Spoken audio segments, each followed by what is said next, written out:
자, 같이 읽겠습니다. 시작. 하나님이 우리를 사랑하시는 사랑을 우리가 알고 믿었노니 하나님은 사랑이시라. 사랑 안에 거하는 자는 하나님 안에 거하고 하나님도 그의 안에 거하시느니라. 아멘. 자, 가끔씩 설교할 때마다 여러분에게 인사를 시켰던 문구인데요. 우리 옆에 분들에게 같이 이렇게 한번 인사 한번 하실까요? 당신이 사랑스럽지 않을 때에도 당신을 사랑할게요. 어렵죠? 화면에 띄워드릴 겁니다. 없나요? 네. 자, 같이 서로 하시는 겁니다. 서로 주거니 받거니 하시는 겁니다. 당신이 사랑스럽지 않을 때에도 당신을 사랑할게요. 그러면 상대편에서 고마워요. 저도 당신을 그렇게 사랑할게요. 또 이렇게 한 번만 하고 끝나면 안 되겠죠. 주거니 받거니 이렇게 하시는 겁니다. 한 10분 정도 드리면 될까요? 아니요. 자, 옆에 계신 분들이 함께 인사하겠습니다. 시작.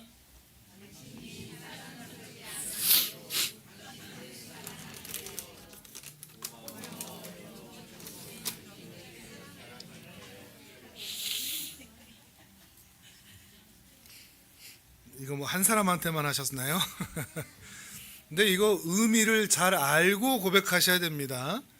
당신이 사랑스러울 때 사랑할게요가 아닙니다. 그렇죠?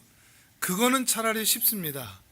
물론 그것도 못하는 경우도 있지만, 사랑스러운 사람마저도 사랑하지 못하는 경우도 있지만, 사랑스럽지 않을 때도 당신을 사랑하는 것, 예수님의 말씀 원수를 사랑하라 라는 말씀에 현대적 각색 또는 일상적 그런 편집이 아닐까 싶습니다. 당신이 사랑스럽지 않을 때도 당신을 사랑하겠습니다. 이게 신자의 사랑 방식이죠. 근데 우리 신자들은 왜 이렇게 사랑해야 될까요? 사랑스럽지 않아도 왜 사랑해야 될까요? 그래야만 하니까가 아니죠. 그건 율법이니까요. 하나님의 명령이니까. 그래야 천국 가니까, 그래야 지옥 안 가니까, 이런 차원이 아닙니다. 하나님이 사랑이시기 때문입니다. 그 하나님이 우리 아버지이시고 우리는 그 아버지를 닮아서 살아갈 수밖에 없는 존재이기 때문입니다. 아버지를 닮은 자녀, 어머니를 닮은 자녀가 이게 너무 자연스럽듯이 사랑스럽지 않은데도 사랑하는 것은 하나님을 닮은 신자의 자연스러운 모습일 수밖에 없다는 것이죠. 하나님은 사랑이십니다. 다만 오늘 우리가 같이 생각해 볼 이야기는 뭔가 하면, 하나님이 사랑이시다. 그러니 하나님은 우리를 사랑하실 수밖에 없다 라는 말로 우리는 곧장 해석을 하고는 하는데, 그 해석을 하기 전에 먼저 더 깊이 우리가 확인해야 될 부분이 있습니다. 자, 요한복음 1장을 보겠습니다. 오늘은 화면에 다 보여드립니다. 요한복음 1장 1절에서 3절을 보겠습니다. 하나님은 사랑이시다라는 말의 의미를 이제 쭉 생각해 보도록 하겠습니다. 요한복음 1장 1절에서 3절 같이 읽습니다. 시작. 태초에 말씀이 계시니라. 이 말씀이 하나님과 함께 계셨으니 이 말씀은 곧 하나님이시니라. 그가 태초에 하나님과 함께 계셨고 만물이 그로 말미암아 지은 바 되었으니 지은 것이 하나도 그가 없이는 된 것이 없느니라. 아멘. 우리가 요한복음에서 처음 부분에서 확인했던 것처럼 하나님과 말씀이신 하나님이 함께 계셨습니다. 성부 하나님과 성자 하나님이 함께 계셨고, 성자 하나님께서 모든 만물을 창조하셨다 이렇게 얘기를 하고 있습니다. 근데 여기서 주의 깊게 볼 필요가 있는 단어가 함께라는 단어입니다. 함께 있었다. 이게 이제 영어로 하거나 원어로 하면 차이가 좀 크게 나는데요. 이런 표현들을 써도 죄송한데, with의 개념보다 forward의 개념이 가깝습니다. 그러니까 더불어 나란히라는 개념보다 향하여라는 개념입니다. 헬라어에서도 다르거든요. 향하여 있는 그런 관계성을 말하고 있습니다. 그러니까 이 요한복음을 기록한 사도 요한은 의도적으로 더불어 나란히 있다는 함께라는 단어보다 향하여 있다라고 하는 강한 지향성, 성부 하나님이 성자 하나님을 향하여 있는 거죠.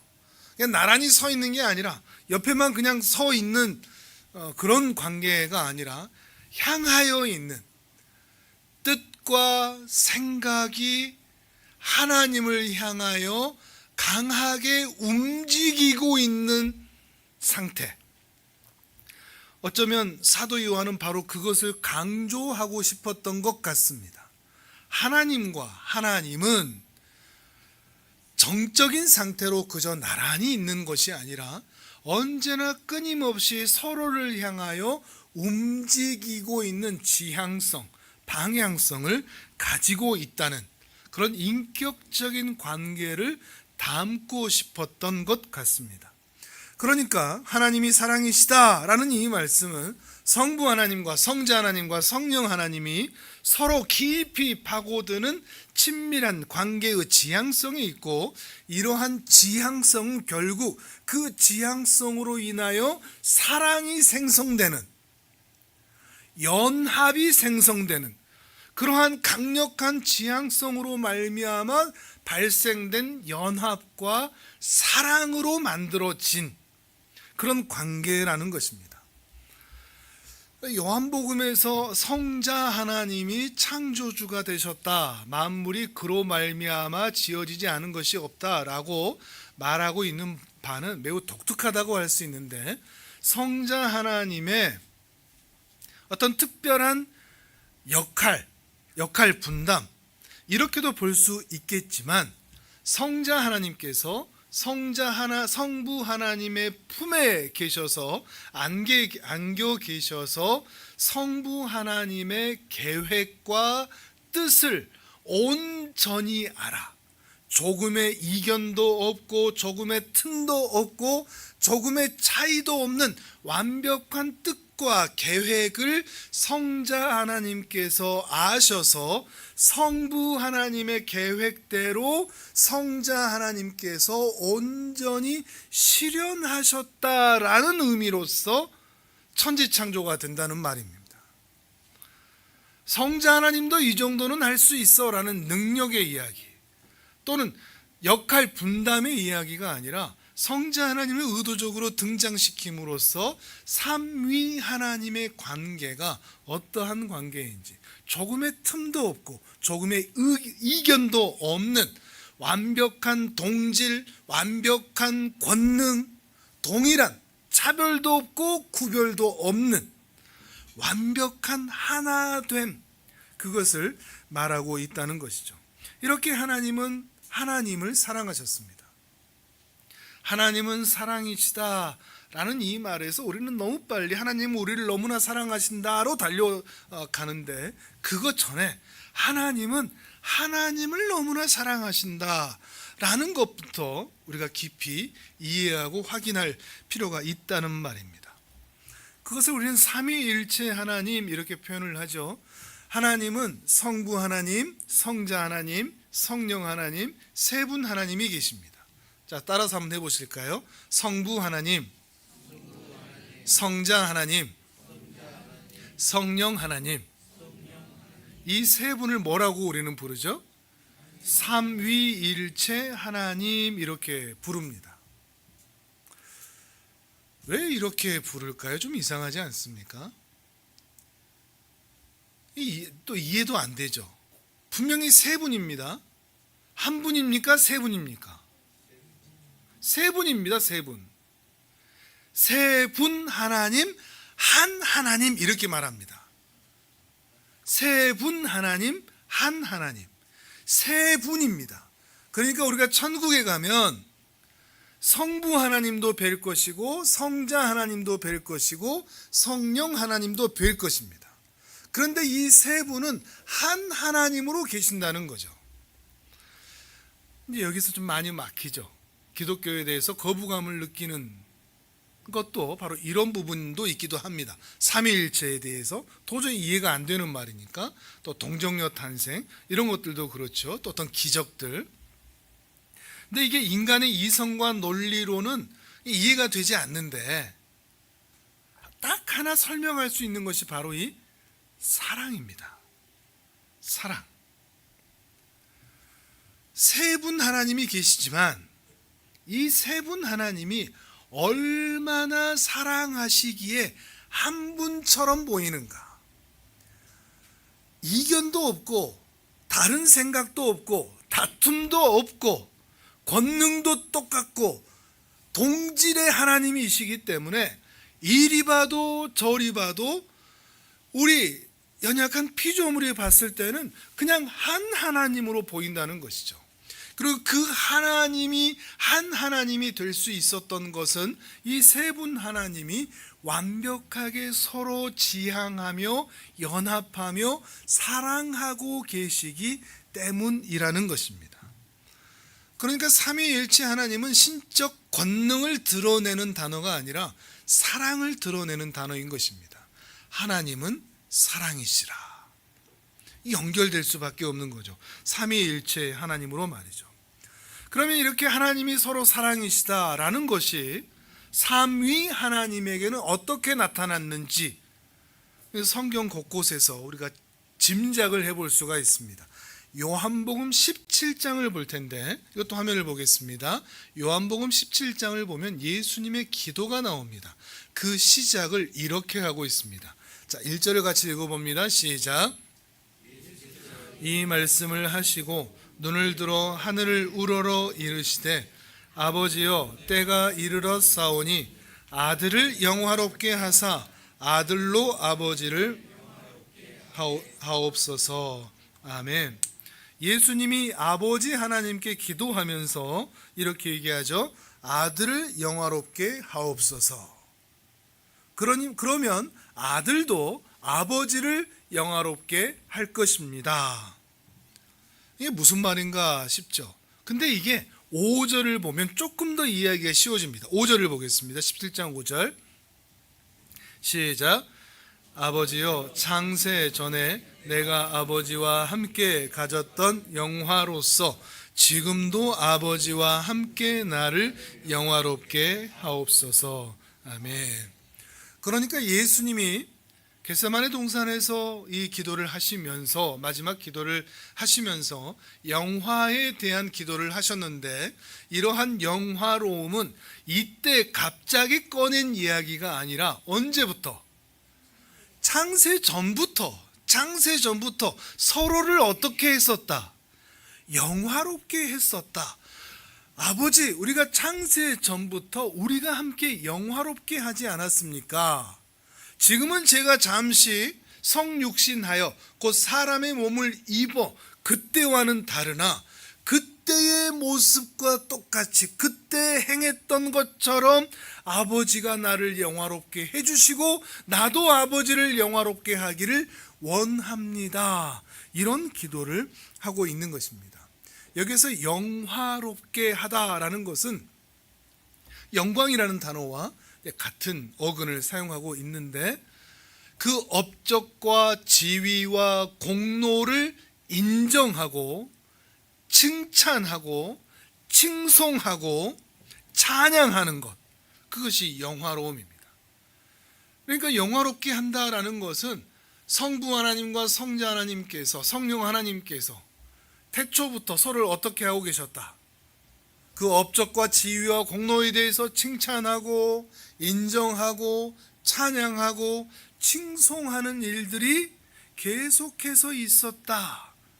그리고 이제 십자가를 앞두고서 하나님께서 그때 그렇게 해주셨던 것처럼 그렇게 해주시기를 바라고 아들 역시도 이 십자가를 통하여 아버지에게 칭송과 찬양을 드리기를 원한다는 기도를 지금 하고 있는 것입니다. 바로 이 기도를 바로 옆에서 들었던 사람이 누굴까요? 예수님의 기도를 바로 옆에서 들었던 사람, 겟세마네 동산에 함께 올라갔던 사람 중에 하나, 바로 이 요한복음을 기록한 사도 요한이죠. 사도 요한에게는 이 기도가 그리고 지금까지의 모든 행적이 정말 놀라울 수밖에 없었을 겁니다. 그게 얼마나 놀라웠으면 예수님이 하신 기도를 정확하게 기억해서 기록까지 했을까? 어마어마한 기도이니 사도 요한도 모든 촉각을 다 동원해서 예수님이 하시는 기도를 머릿속에 저장하고 있는 것입니다. 지금까지는 그래도 참 대단한 랍비, 선생 또는 선지자, 사람 중에 대단한 분 정도로 알았는데 지금 이 기도를 듣고 나니 예수님이 어떤 분이시죠? 뭐야 이거? 하나님이시잖아. 하나님이시잖아. 그리고 그 하나님이 성부 하나님과 성자 하나님이 피조물의 입장에서는 두렵고 때로는 엄숙하고 근엄한 모습으로만 계실 것 같은데 성부 하나님과 성자 하나님의 관계에 오고 가는 대화들이 영화롭게 하는 것이다. 칭송하는 것이다. 칭찬하는 것이다. 인정하는 것이다. 매우 친밀한 연합이 그 기도 안에서 느껴지는 것입니다. 아마 사도 요한에게는 정말 큰 충격이었을 것입니다. 그래서 사도 요한이 요한복음을 기록할 때 1장에 뭐부터 기록하죠? 자기와 3년 반 동안 함께 동행했던 그 예수가 사실은 누구다? 성부 하나님 옆에서 말씀으로 계셨고 그 말씀이신 성자 하나님에 의하여 천지가 창조되지 않은 것이 단 하나도 없다라고 선언할 수 있었던 것이죠. 우리랑 같이 동행하던 그 사람이 하나님이다 이렇게 이야기하기 쉽지 않습니다. 그렇지 않겠습니까? 그런데 사도 요한의 그 놀람, 그것은 이 기도만 아니라 모든 사역을 통해서 그의 마음의 신앙으로 분명하게 세워지고 정립이 되었던 것이죠. 하나님의 사랑하심이 이러하다는 것입니다. 자, 또 잠언 8장을 보겠습니다. 이것은 우리가 자주 봤었죠. 잠언 8장 27절에서 31절입니다. 저는 이 말씀이 너무 좋습니다. 그리고 너무 궁금합니다. 천국 가서 이 모습이 어떻게 있을까 싶어서 말이죠. 자, 27절부터 29절까지는 창조하시는 그런 단계입니다. 그리고 그 창조의 상황에 성부 하나님과 성자 하나님은 어떻게 계셨는가, 이것이 30절 31절입니다. 그걸 생각하시면서 27절부터 31절까지 읽어보겠습니다. 시작. 그가 하늘을 지으시며 궁창을 해면에 두르실 때에 내가 거기 있었고 그가 위로 구름 하늘을 견고하게 하시며 바다의 샘들을 힘있게 하시며 바다의 한계를 정하여 물이 영향을 거스리지 못하게 하시며 기초를 정하실 때에 내가 그 곁에 있어서 창조자가 되어 날마다 그의 기뻐하신 바가 되었으며 항상 그 앞에서 즐거워하였으며 사람이 거처할 땅에서 즐거워하며 인자들을 기뻐하였느니라. 아멘. 내가 그 옆에 창조자가 되었다. 곧 성부 하나님과 성자 하나님을 말하고 있고 여기서도 창조자가 되었다 말하고 있죠. 요한복음 말씀과도 분명히 명백하게 연결이 되죠. 성부 하나님과 성자 하나님의 그 관계, 그리고 그 가운데 있었던 창조주가 되시는 성자 하나님. 여기서 그는 지혜를 가리킵니다. 지혜. 잠언에서의 그 지혜가 곧 성자 하나님이라는 것이죠. 이게 어떤 관계로 있었다? 30절 31절 다시 한번 보여주시겠습니까? 그 곁에서 날마다 그의 기뻐하신 바가 되었다. 성자 하나님이 성부 하나님의 기뻐하신 바가 되었답니다. 마치 아들이 아버지의 기뻐하심이 되는 것처럼. 그리고 항상 그 앞에서 즐거워했다. 누구를? 성부 하나님을 즐거워했다. 이게 성부 하나님과 성자 하나님의 창조에 있었던 모습이라는 겁니다. 그리고 함께 사람이 거할 그 땅을 보시면서 즐거워하셨다. 창세기 1장과도 연결이 되죠. 보시기에 심히 좋았다. 그리고 인자들을 기뻐하였다. 사람들을 보고서 기뻐하시는 바로 그 모습이 이 잠언의 말씀에 명백하게 기록되어 있는 겁니다. 자, 그러니 종합을 해보면 하나님이 사랑이시다, 그 하나님이 서로 사랑하신다라고 하는 것은 하나님이 서로를 영화롭게 하는 것이며 서로를 기뻐하는 것이며 서로 앞에 즐거움이 되는 것이 사랑하는 것이며 하나님이 사랑이시라 라는 말씀의 의미와 뜻이 된다는 것입니다. 물론 이런 기뻐함, 즐거워함, 영화롭게 함, 이것이 어떤 의미인지 우리가 단어로는 말할 수 있지만 그 하나님 사이에 오갔던 실체적인 기쁨과 즐거움과 영화로움은 우리가 감히 짐작할 수 있는 바가 분명히 아닐 것입니다. 그러나 우리가 감은 잡을 수 없을지라도 삼위 하나님의 사귐과 교제는 이렇게 기쁘고 즐겁고 행복한 것이었다 하는 것은 명백한 사실인 것이죠. 기쁨과 즐거움과 칭송과 인정과 하나됨과 사랑이 끊임없이 서로에게 지향되었던, 움직였던 사랑, 그것이 삼위 하나님의 사랑이라는 것이고 하나님은 사랑이시라라는 말씀에 더 근원적인 의미가 된다는 겁니다. 그런데 하나님께서는 이러한 기쁨과 즐거움과 영화로움, 이 행복함이 삼위 하나님 안에만 머물기를 원하지 않으셨습니다. 그래서 이 기쁨과 즐거움과 사랑이 흘러 넘쳐서 세상을 창조하기로 계획하셨습니다. 왜요? 하나님 밖에 있는 존재들도 하나님에게서 흘러나오는 이 기쁨과 즐거움과 행복을 누리기를 바라셨기 때문입니다. 하나님 외의 존재에게도 이 기쁨과 즐거움이 흘러 모두가 다 함께 사랑하는 그 나라, 그 하나님의 나라가 이루어지기를 기대하고 바라고서 온 세상을 창조하셨던 것이죠. 하루하루 창조하실 때마다 하나님은 매우 기쁘셨습니다. 그래서 곳곳에 기뻐하셨다는 뜻이 있죠. 특히 여섯째 날 사람을 창조하시고는 어떻게 말씀하셨죠? 심히 기뻐했다. 그게 기쁨의 정점에 이른 거죠. 어떤 마음일까요? 잘은 모르겠지만 이제 드디어 우리와 사랑할 존재가 이렇게 만들어졌다라는 의미이겠죠. 하나님과만 사랑하시다가 이제는 그 사랑이 흘러넘쳐 사람과 함께 사랑할 수 있는 그 터전이 마련되었다는 그 기쁨이 표출되고 있는 것입니다. 그리고 나서 7번째 날에 무슨 날을 제정하시죠? 안식일을 제정하죠. 자, 그러면 안식일, 어떤 의미로 그 안식일을 제정하셨겠습니까? 이 안식이 어떤 의미겠습니까? 지금까지 앞에 말씀드렸던 사랑의 모든 통칭이 바로 안식이죠. 와서 뭐 하자고? 즐겁자고, 와서 기뻐하자고, 와서 행복하자고, 와서 서로 칭찬하고, 와서 서로 칭송하자고, 그런 의미로서의 안식일을 제정하신 것입니다. 이게 안식일이고 또한 이게 바로 주일이라는 의미가 되는 것입니다.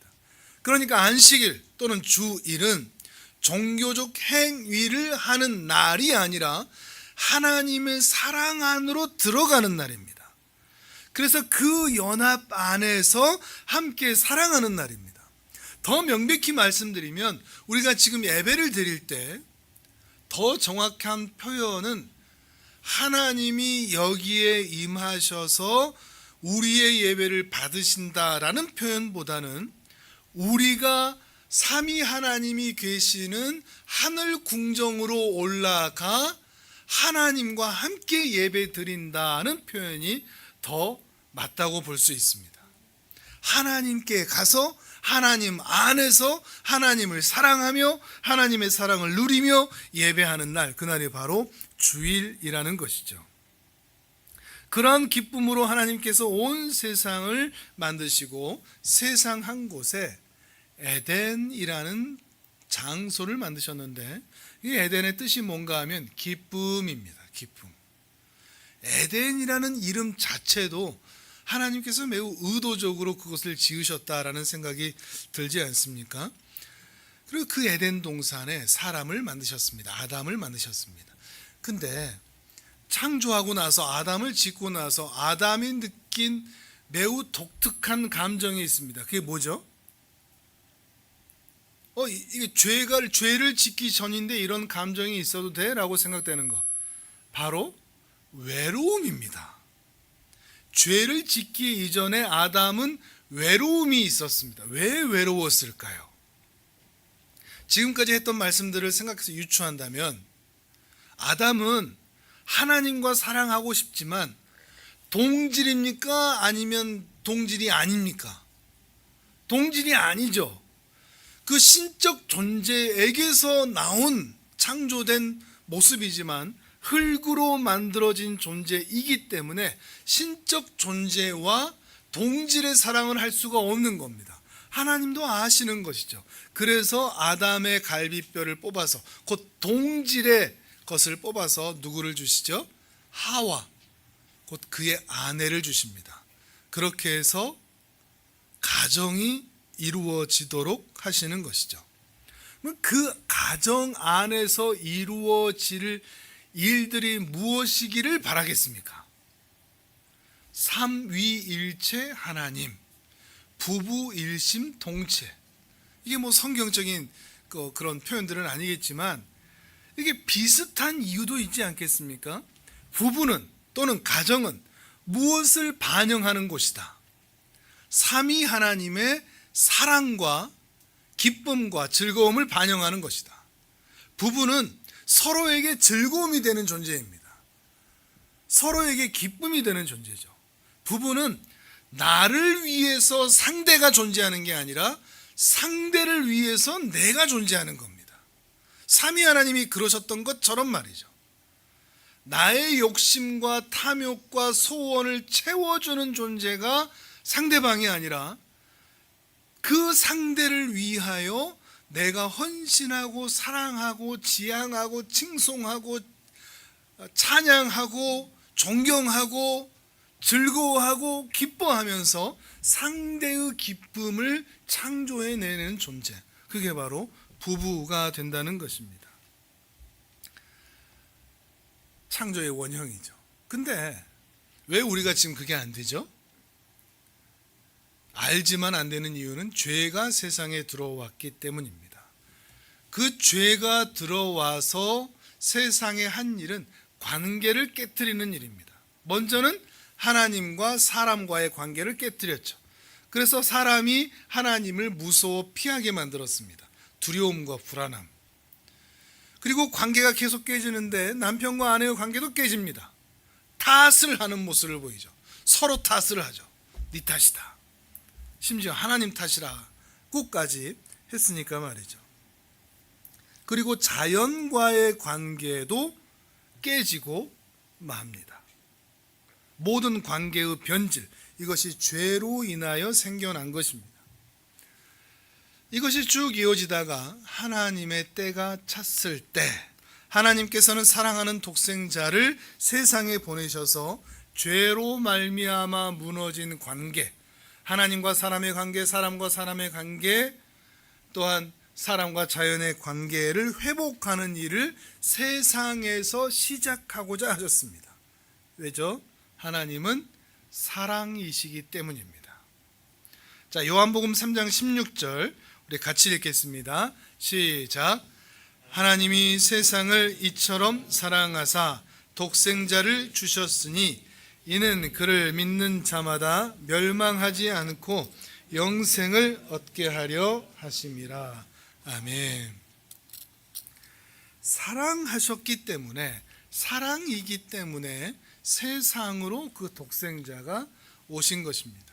사랑하시기 때문에, 사랑이시기 때문에 말 구유에 태어나셨고, 사랑이기 때문에 죄인들을 위하여 십자가에 기꺼이 올라가 죽기까지 하셨던 것이죠.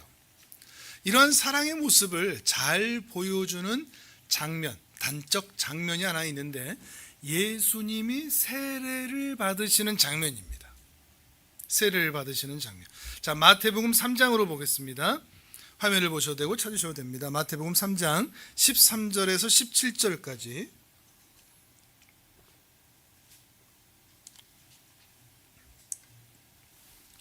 자, 같이 읽겠습니다. 시작.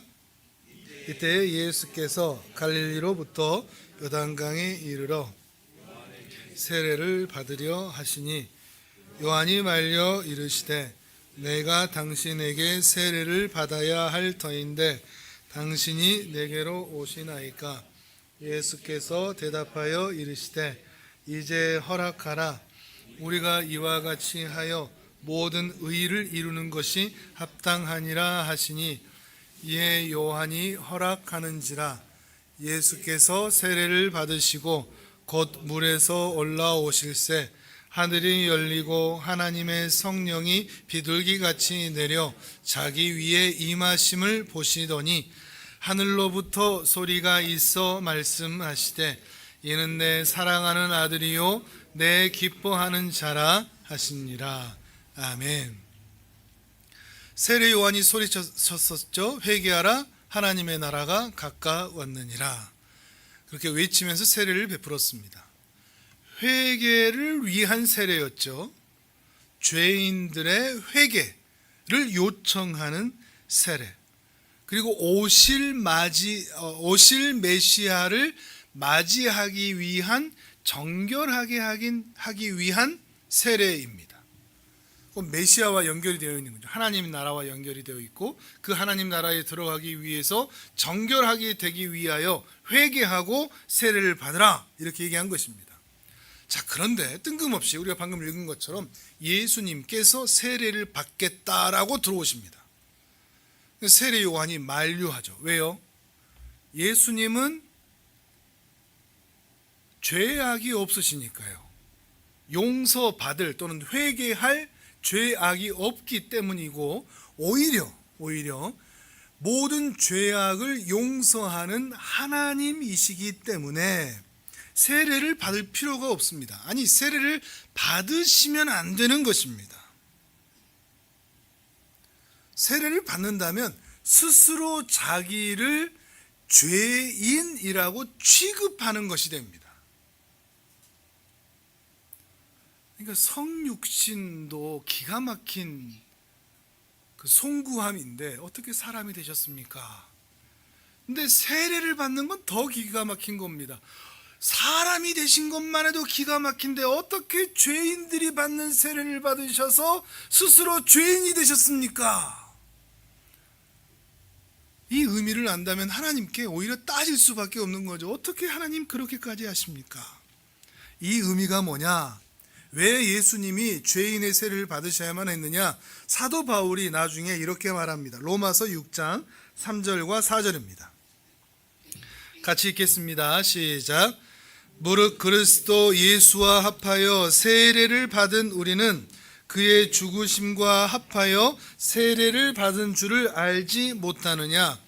그러므로 우리가 그의 죽으심과 합하여 세례를 받음으로 그와 함께 장사되었나니, 이는 아버지의 영광으로 말미암아 그리스도를 죽은 자 가운데서 살리심과 같이 우리로 또한 아멘, 아멘. 그러니까 죄인이 받는 세례를 예수님이 받으심으로 죄인들을 자기와 다 묶어버리신 겁니다. 내 뒤로 다 줄 서. 내가 죄인의 대표가 되겠어. 내가 오늘 세례를 받음으로 내가 모든 죄인의 대표가 되어서 내가 죽으면 너희도 다 죄에 대해 죽는 게 돼. 그러니까 내가 모든 죄를 끌어안고 죄의 형벌과 저주를 끌어안고 죽게 되면 내게 들어온 모든 세례받은 자들도 다 죄에 대하여 죽은 게 되고 벌 받은 게 되는 거야. 그리고 내가 죽음에서 다시 살아나면 그것이 나의 다시 살아남으로 끝나지 않고 내 안에 들어온 내게 묶인 모든 세례받은 자들 역시도 죄에 대하여 죽고 의에 대하여 사는 자로, 부활하는 자로 묶이게 되는 거야. 이런 의미가 되는 겁니다. 예수님은 그래서 세례를 받으셨고 그 의미를 정확하게 알고 사도 바울은 로마서에서 분명하게 말하고 있는 것이죠. 그러니까 우리가 죄 지은 거 우리가 벌 받아야죠. 그렇지 않습니까? 근데 내가 벌 받지 않고 그 옛날 2000년 전에 예수님께서 십자가에서 오르시고 죽으시고 부활하심으로 내가 받아야 할 모든 죄를 예수님이 대신하여 받으시고 또한 죽음에서 부활하심으로 우리도 죽음에서 부활하여 의롭게 되는 존재가 될 수 있었다는 것입니다. 내 힘으로? 아니요. 하나님의 힘으로, 예수 그리스도의 은혜로, 내 힘과 능력과 무지함으로는 결코 불가능한 일을 예수님의 세례를 받으심으로 이루셨다는 것입니다. 그래서 우리도 의로운 자가 된 것이죠. 그래서 우리도 세례를 받음으로 그 은혜 안으로 묶여지는 겁니다. 확인하는 거죠. 나도 이제 죄인 아니에요 라는 표식이 세례입니다. 이미 세례를 받으신 분들, 또 이제 세례를 받으려고 준비하신 분들, 그리고 오늘 하늘이도 마찬가지입니다. 세례를 받음으로 씻겼다는 것을 확인하는 거죠. 그럼 나는 죄가 있다 없다? 없다 하는 것을 확인하는 것입니다. 근데 이 자리에 누가 함께 있었습니까? 우리가 말씀에서 읽었던 것처럼 성자 하나님은 세례를 받으시고 성부 하나님께서는 하늘에서 음성으로 이는 내 사랑하는 자요 기뻐하는 자라. 여기서 기쁨이 나오시죠. 그리고 성령 하나님은 비둘기같이 그곳에 임하셨다고 그럽니다. 비둘기로가 아닙니다. 비둘기처럼, 그 비둘기가 상징하는 순수와 순결과 화평과 평화, 그러한 의미로 그 자리를 충만하게 은혜로 채우셨다는 의미입니다. 성부 하나님과 성자 하나님과 성령 하나님이 동시에 이렇게 등장하시는 일이 거의 없습니다. 몇 번이죠. 그런데 이 자리에 이렇게 등장하시는 것입니다. 왜요? 저는 짐작입니다. 저의 짐작입니다. 저는 너무 기쁘셨을 것 같습니다.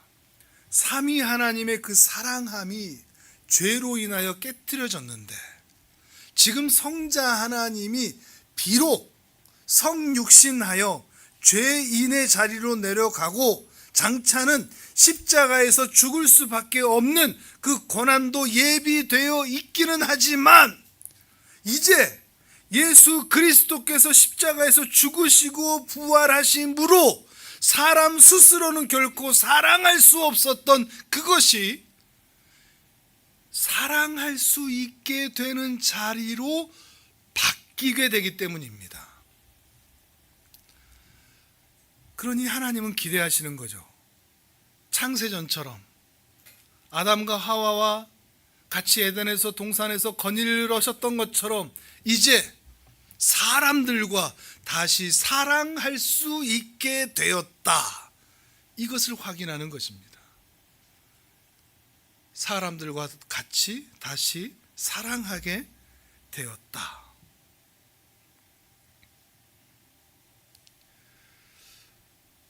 우리는 이제 하나님 안에서 사랑하는 자로 다시 태어나는 것이 됩니다. 세례를 이미 받으신 분들, 또 이제 받으시려고 준비하시는 분들 마찬가지. 세례라는 것은 기독교 교인이 되었다, 성찬 받을 자격을 갖췄다, 교회 안에서의 어떤 권리 행사를 하기 위한 어떤 기본적인 조건을 획득했다의 차원이 아닙니다. 하나님께 사랑받는 자로, 그리고 이제는 하나님을 사랑할 수 있는 자로 구원받은 자가 된 것을 확인하는 것이 바로 세례라는 것입니다. 에스겔서 말씀을 같이 한번 읽어볼까요? 에스겔서 36장 25절 말씀입니다. 자, 같이 읽겠습니다. 시작. 맑은 물을 너희에게 뿌려서 너희로 정결하게 하되 곧 너희 모든 더러운 것에서와 모든 우상 숭배에서 너희를 정결하게 할 것이며 또 새 영을 너희 속에 두고 새 마음을 너희에게 주되 너희 육신에서 굳은 마음을 제거하고 부드러운 마음을 줄 것이며 또 내 영을 너희 속에 두어 너희로 내 율례를 행하게 하리니 너희가 내 규례를 지켜 행할지라. 내가 너희 조상들에게 준 땅에서 너희가 거주하면서 내 백성이 되고 나는 너희 하나님이 되리라. 아멘. 아멘. 물을 뿌린다는 표현이 여기서도 나오죠. 물론 예수님이 받으신 세례는 침례입니다. 물속으로 들어가는 것. 사실 저는 침례라는 방식이 더 좋아 보입니다. 왜냐하면 시청각 교육이 되니까 진짜로 물속에 들어가서 죽을 것 같이 바둥하면서 다시 살아나는 거. 그래서 들어가면서 죽었고 나오면서 으파 살겠다, 이런 표현이 나오는 그 침례라는 방식이 더 좋아는 보이지만 위험합니다. 그래서 종교개혁 때는 이걸 투표로 붙였습니다. 침례로 할 것인가 뿌리는 세례로 할 것인가. 근데 한 표 차이로 세례가 당첨이 됐습니다. 그래서 그 이후로 종교개혁 후에들은 일반적으로 세례를 더 우선합니다. 그렇다고 해서 침례의 방식이 잘못되었다는 것이 아닙니다. 같이 효력이 있다는 것입니다. 침례의 효력도. 그리고 이 에스겔서에서도 이 뿌리는 것들을 통하여서 맑은 물을 뿌리면서 어떤 역할들이 나타나죠? 굳은 마음, 겉과 속이 다 새로워지는 겁니다. 굳은 마음이 새로운 마음이 되고 옛 영, 옛 사람을 가졌던 자들이 새 영을 가지고 새 마음으로 살아가는, 그래서 부드러운 마음을 줄 것인, 26절 아래에 부드러운 마음이 있죠. 제가 기도할 때 참 많이 기도하는 내용 중에 하나입니다. 굳은 마음을 제거해 주시고 부드러운 마음을 주소서. 근데 이미 그것이 세례를 통해서 주신 은혜라는 것입니다. 뒤로 넘겨주시면 이 은혜를 받은 자들이 이제 어떤 고백을 할 수 있냐. 28절에 내 백성이 되고 나는 너희 하나님이 되리라. 이게 세례의 증표입니다. 세례의 확실함입니다. 세례 받은 자들은 믿으셔도 됩니다. 이제는 고백하셔도 됩니다. 하나님은 나의 하나님이고 나는 그의 백성입니다. 자, 따라서 해보실까요? 하나님은 나의 하나님이 되시고 나는 하나님의 백성이 됩니다. 세례가 바로 이러한 의미를 갖는다는 것입니다. 그러니 세례 받는 자의 삶은 달라져야 되는 거죠. BC와 안노 도미니가 예수 그리스도의 태어나심을 통해서 나뉘어지듯이 예수 그리스도가 우리 안에 들어오셔서 믿음의 고백을 하는 그 세례 받는 그날, 그 날이 우리에게는 BC와 AD가 되어야 되는 것입니다. 예수 이전과 예수 이후, 그것은 굳은 마음과 부드러운 마음의 차이처럼 내 인생의 차이가 드러나는 삶이 나타나야 되는 것입니다. 자, 그렇다면 우리가 세례 받은 사람들이 모인 교회, 또 세례 받고자 하는 사람들이 모인 교회의 모습 또는 분위기는 어때야 될까요? 싸우고 미워하고 수군거리고 비아냥거리고 무시하고 이런 모습이 있어야 될까요? 전혀 안 되죠.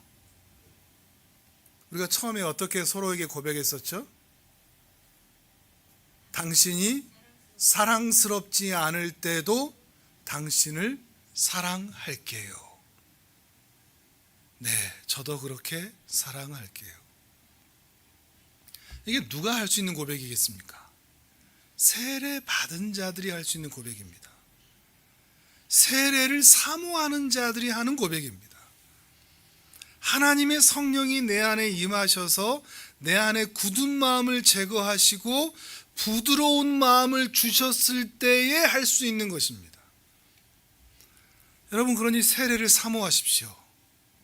그리고 또한 세례 받은 자들이 참여할 수 있는 성찬을 이제 다음 주에 하게 될 텐데 그걸 또 사모하십시오. 그리고 세례를 받으셨다면 이 깨끗한 마음으로 살기를 사모하십시오. 우리 그렇게 살아낼 수 있다면 좋겠습니다. 우리가 한국 교회를 뒤바꾸지도 못하고 세상을 바꾸지도 못하지만 적어도 우리 교회 안에서만큼은, 그리고 이 지역에서만큼은 이게 좀 되면 좋겠습니다.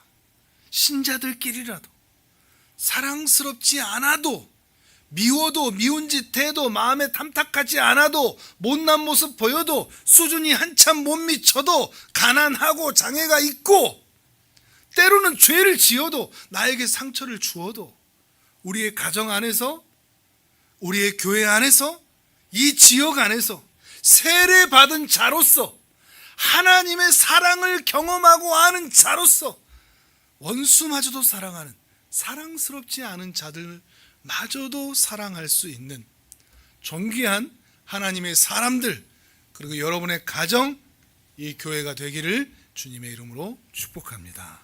아멘. 우리 시간 함께 기도하겠습니다.